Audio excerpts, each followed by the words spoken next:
TN59 cricket சேனலை follow பண்ணுற அனைத்து வீரர்களுக்கும் வணக்கம். ஒரு சின்ன பதிவு தான் அது. யூடியூப்பில் வந்து நம்ம போடுற வீடியோக்களோ இல்லாட்டி மற்ற எந்த வீடியோவாக இருந்தாலும் அதை குவாலிட்டி சேஞ்ச் பண்ணி பார்த்தா நல்லாயிருக்கும்.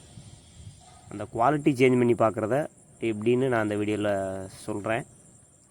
எல்லாருக்கும் தெரியும், மோஸ்ட்லி எல்லாருக்கும் தெரியும். ஒரு சில ஆட்களுக்கு தெரியாமல் இருக்கும். இதை கொஞ்சம் பார்த்தீங்க அப்படின்னா அது எப்படின்னு தெரிஞ்சுக்கோங்க.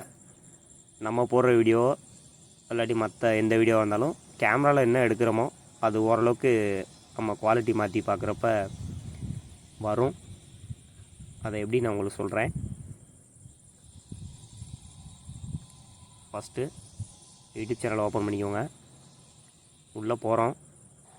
போயிட்டு நம்ம சேனல்லையே அந்த ஃபஸ்ட் வீடியோ இருக்குது பாருங்கள், அந்த வீடியோ கிளிக் பண்ணுறேன். கட்டூர் விசஸ் மூத்தப்பட்டி. இது நம்ம ஃபஸ்ட் வீடியோ. அதில் ரைட் சைடில் டாப்பில் செட்டிங்ஸ் இருக்குது பாருங்கள். அந்த செட்டிங்ஸ் பட்டனை தட்டினீங்கன்னா குவாலிட்டின்னு ஃபஸ்ட்டே ஒரு ஆப்ஷன் வரும். அந்த ஆப்ஷனில் போய் அந்த குவாலிட்டி செக் பண்ணுங்கள். பண்ணிவிட்டு கீழே அட்வான்ஸ்னு ஒரு ஆப்ஷன் இருக்கும். அந்த ஆப்ஷனில் போனீங்க அப்படின்னாலே உங்களுக்கு என்ன குவாலிட்டியில் தேவையோ அந்த குவாலிட்டி வந்துடும். இப்போ அந்த மேலே இருக்க 2 குவாலிட்டி நல்லாயிருக்கும். 5G வச்சுருக்கவங்களுக்குலாம் டக்குன்னு அந்த குவாலிட்டி கிடைக்கும். கொஞ்சம் 4G இருக்கவங்க அந்த 1080p அதை பயன்படுத்துறீங்கன்னா அதோட குவாலிட்டி நல்லாயிருக்கும்.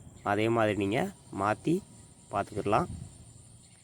மூத்தப்பட்டி. நன்றி. பேட்டிங் ஸ்ட்ரைக்கில் ரகு.